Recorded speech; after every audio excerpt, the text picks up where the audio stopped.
Hello friends, this is Priya and this is part 3 of customs valuation. So let's get started. जो हमारा heading number 5 है ये बात करता है about indirect tax and it's valuation. हमें ये बात जानना बहुत ज़रूरी है that customs duty is an indirect tax. ये गुड्स पर लगता है ना कि गुड्स कैरी करने वाले पर्सन पर। इस बात का खास ध्यान रखना है कि हम जब भी इसका ड्यूटी का कैलकुलेशन करने वाले हैं तब हमको गुड्स की वैल्यू पर टैक्स लगाना है, ना कि पर्सन के ऊपर टैक्स लगाना है। Taking this view we have to make sure that हम जब भी गुड्स के ऊपर टैक्स लगा रहे हैं, that is customs duty charge कर रहे हैं, तो जब तक वो ड्यूटी डिस्चार्ज नहीं हो जाती, वो लायबिलिटी पे ऑफ नहीं कर देता इम्पोर्टर, तब तक हम उसको गुड्स आगे क्लियर नहीं करते। That is we do not give him the clearance of the goods for home consumption. Similarly in case of baggage, जो एक पैसेंजर कैरी करता है, जब तक उसकी ड्यूटी जो है डिस्चार्ज नहीं हो जाती तब तक वो बैगेज अपना साथ में नहीं ले सकता। बात बहुत सिंपल है यहाँ पर कि जब जब हम बात करेंगे बर्डन के बारे में, लाइबिलिटी के बारे में, ये हर केस में यूनिफॉर्म होना चाहिए। हर केस में by this word I mean to say जब आर्टिकल्स एक जैसे हो। ओके, अगर मैं बात करती हूँ, मेरे पास से आर्टिकल है मोबाइल फ़ोन। तो मोबाइल फ़ोन अगर मैं एक्स ब्रांड का यूज़ कर रही हूँ, तो इन दैट केस जो भी दो मोबाइल फ़ोन्स होंगे उनकी वैल्यू एक जैसी होनी चाहिए। सेम टाइम पर, सेम प्लेस पर, अगर 11:11 पे एक मॉडल का वैल्यू 15,000 है, तो उसी टाइप के उसी मॉडल का वैल्यू 15,000 ही होना चाहिए एंड रेट ऑफ ड्यूटी भी ऑलरेडी फिक्स्ड होनी चाहिए, राइट। तो ये बात हमें एक ध्यान में रखनी है। अगर प्राइस जो हमने अग्रीमेंट किया हुआ है हर ट्रांजैक्शन के अंदर, जो इंटरनेशनल ट्रेड में होता है, तो उनके अंदर अगर कोई वेरिएशंस आते हैं तो हमें उन्हें भी एडजस्ट करना है। एक और चीज़ का हमको ध्यान रखना होगा, दैट इज़ जब हम इंपोर्ट करते हैं किसी गुड्स को हमारे कंट्री के अंदर, एट दैट टाइम जो उसका वैल्यू होगा वो हमारे लिए रेलेवेंट होगा।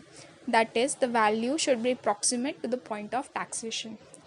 ये सब जो बातें अभी मैंने बोली, इन सभी बातों को हमें ध्यान में रखना है जब कभी भी हम कस्टम्स ड्यूटी चार्ज करने के लिए वैल्यू का कंप्यूटेशन कर रहे होंगे तब।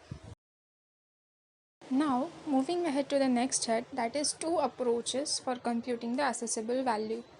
हमें एक चीज़ का ध्यान रखना होता है कि जब कभी हम असेसिबल वैल्यू को कंप्यूट कर रहे हैं, तो उस टाइम पर हम हमेशा डिक्लेयर्ड वैल्यू को कंसिडर करते हैं कि ये हमारी असेसिबल वैल्यू होती है unless otherwise stated. Declared value क्या होती है? ये यूजुअली हमारी एक टैंजिबल वैल्यू होती है जो हम असर्टेन कर सकते हैं from the stages that occur at the time of import. Usually हमको पता है कि गुड्स सबसे पहले किसी और कंट्री के अंदर एक मैन्युफैक्चरर ने प्रोड्यूस किए होंगे, उसका जो भी कॉस्ट उसको लगा होगा, लेट्स से उसे 10 रुपये लगे। ओके, सो मैन्युफैक्चरर के लिए उस टाइम पर कॉस्ट क्या हो गया? 10 रुपये। मैन्युफैक्चरर ने यही गुड्स सप्लायर को ट्रांसपोर्ट किए, ट्रांसपोर्टेशन कॉस्ट लेट्स से 2 रुपये बढ़ गया, तो सप्लायर के लिए कॉस्ट कितना हो गया? 12 रुपये। अभी सप्लायर ने अपने पास से वो गुड्स पोर्ट ऑफ शिपमेंट तक भेजे, और इस दौरान उन गुड्स का कॉस्ट हो गया let's say 14 rupees. Port of shipment से पोर्ट ऑफ इम्पोर्ट तक जो गुड्स ट्रांसपोर्ट हुए, इस बीच में इंश्योरेंस लगा होगा या अदर कॉस्ट लगे होंगे, इन सबको मिलाकर उन गुड्स का कॉस्ट हो गया लेट्स से 18 रुपीज़। सो ये हो गया cost at the port of import. Port of import से इम्पोर्टर के पास वो गुड्स आने तक इम्पोर्टर को ड्यूटी पे करनी पड़ी होगी एंड अदर चार्जेस भी और लगे होंगे। So in that case cost of importer के लिए भी एक certain value that was 18 plus let's say 2 rupees or 3 rupees 21 rupees हो गए, राइट। सो यहाँ से होलसेलर के पास में चले गए, रिटेलर के पास गुड्स पहुँचे, या फाइनली कंज्यूमर तक वो गुड्स आ चुके हैं।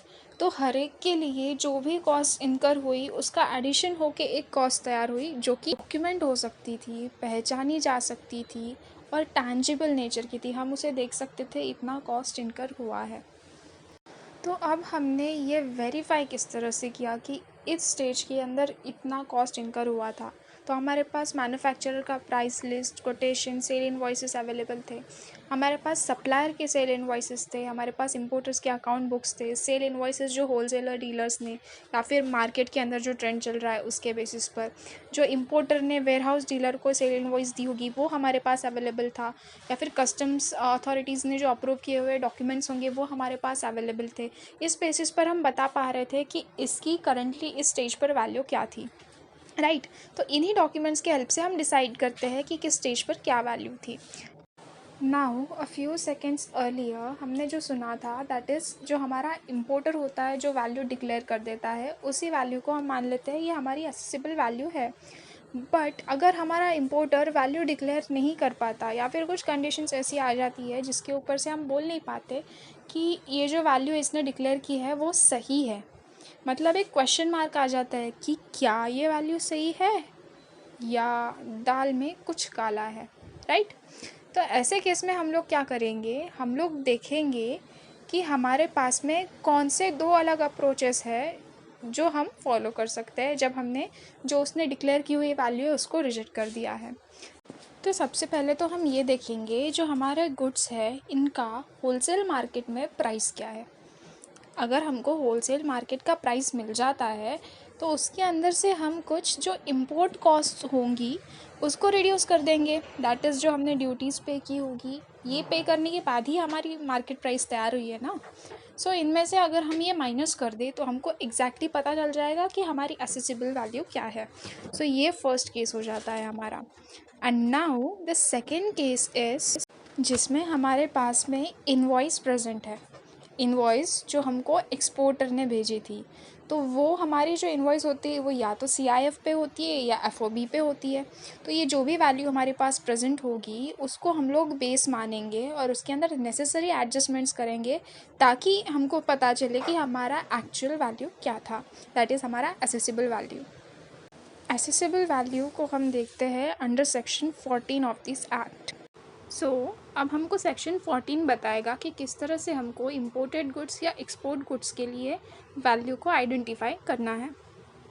सबसेक्शन 1 हमको ये बोलेगा कि कस्टम्स टैरिफ एक्ट के अंदर जब भी हमको किसी गुड्स के ऊपर ड्यूटी लगानी है तो ऐसे गुड्स में उन इम्पोर्टेड गुड्स या एक्सपोर्ट गुड्स का जो वैल्यू होगा that will be our transaction value.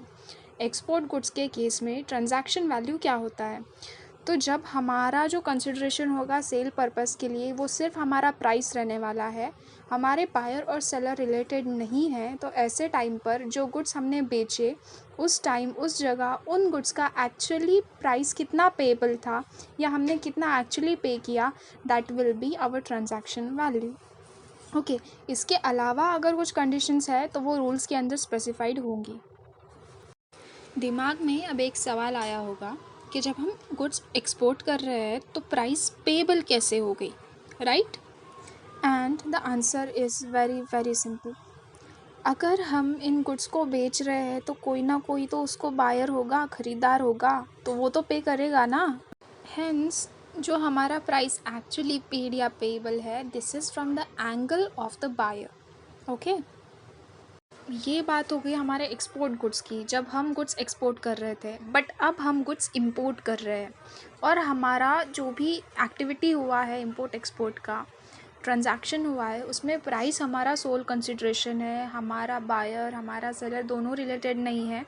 तो जब हमने गुड्स इंपोर्ट किए उस टाइम पर हमको क्या अमाउंट पे करनी थी या क्या अमाउंट हमने एक्चुअली पे कर दी है, तो वो जो अमाउंट हमने एक्चुअली पे की है या हमारे लिए पेएबल है that will be our transaction value.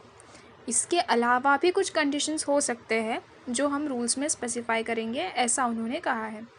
So imported goods के मामले में भी ये सब कुछ क्लियर है। इम्पोर्टेड गुड्स में तो हमको ही पे करना होगा ना, so that is why the question paid और payable from the angle of that person does not arise.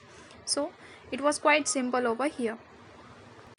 ऊपर हमने बात की प्राइस के बारे में, बट ट्रांजैक्शन वैल्यू में प्राइस के अलावा भी कुछ अमाउंट्स जो हमने पे की हुई है as a part of our cost या सर्विसेज ये भी हम लोग ऐड करते हैं। तो अब ये कौन कौन से एलिमेंट्स है जो हम ऐड करेंगे। कमीशन या ब्रोकरेज अगर हमने कोई पे किया होगा तो we will add it. We will add the engineering cost, design work, royalties या लाइसेंस फ़ी जो हमने पे कर रखी है, कुछ इंश्योरेंस अगर हमने बनवाया होगा या करवाया होगा तो उससे रिलेटेड कॉस्ट, लोडिंग के कॉस्ट, या फिर ट्रांसपोर्टेशन कॉस्ट जो हमने इनकर किया हुआ है to bring the goods to the existing location, that is the place of importation. In addition to this, we also can add unloading charges या handling charges, जिस तरह भी हमारे रूल्स में स्पेसिफाई कर रखा है. ओके अब ये जो हमने ऊपर देखा तो हमने ये नोटिस किया कि हम ऐसे कुछ कंडीशंस हमने ऑलरेडी रखी थी कि हमारा बायर और सेलर रिलेटेड नहीं है, बट हमारे रूल्स ऐसी कुछ कंडीशंस सर्कमस्टांसेस बता सकते हैं जिसके अंदर हम लोग डीम करेंगे कि हमारा बायर और सेलर ये दोनों रिलेटेड है. ओके बट कुछ कंडीशंस ऐसी भी हो सकती हैं जहाँ पर हमारा बायर और सेलर ऑलरेडी रिलेटेड है, या फिर कोई सेल ट्रांजैक्शन हुआ ही नहीं है, या फिर हमारा जो सेल हुआ है उसके लिए प्राइस हमारा सोल कंसिड्रेशन नहीं है, हम प्राइस के अलावा भी कुछ और चार्ज कर रहे हैं या सर्विसेज मांग रहे हैं किसी से या कोई अदर केस. तो ऐसे केस में हम लोग हमारी वैल्यू किस तरह से डिटरमाइन करेंगे ये भी हमारे रूल्स बताते हैं. इन अ सिमिलर मैनर हमको रूल्स ये भी बताएंगे कि अगर हमारे प्रॉपर ऑफिसर को डाउट है कि जो हमारी वैल्यू हमने डिक्लेयर की हुई है इम्पोर्टर या एक्सपोर्टर ने वो सही नहीं है या फिर उसके अंदर कुछ गड़बड़ है, तो ऐसे केस में हमको किस तरह से उसको एक्सेप्ट करना है या रिजेक्ट करना है. Now that we are dealing with export and import of goods, तो हमारा foreign exchange that is foreign currency के साथ में काफ़ी संपर्क आता है. तो ऐसे केस में हमको जो हमारा वैल्यू है उसको कन्वर्ट करना होगा रुपीज़ के अंदर, so that we can impose export और import duty as the case में बी. तो ये करने के लिए हमारा रेट ऑफ एक्सचेंज किस दिन का लेना चाहिए, तो इम्पोर्ट गुड्स के केस में हमारा ये एक्सचेंज रेट उस दिन का रेट होगा जिस दिन हम बिल ऑफ एंट्री फाइल करेंगे. बट जब हम एक्सपोर्ट गुड्स की बात करते हैं तो ये रेट उस दिन का होगा जिस दिन हमने शिपिंग बिल या बिल ऑफ एक्सपोर्ट फाइल किया होगा.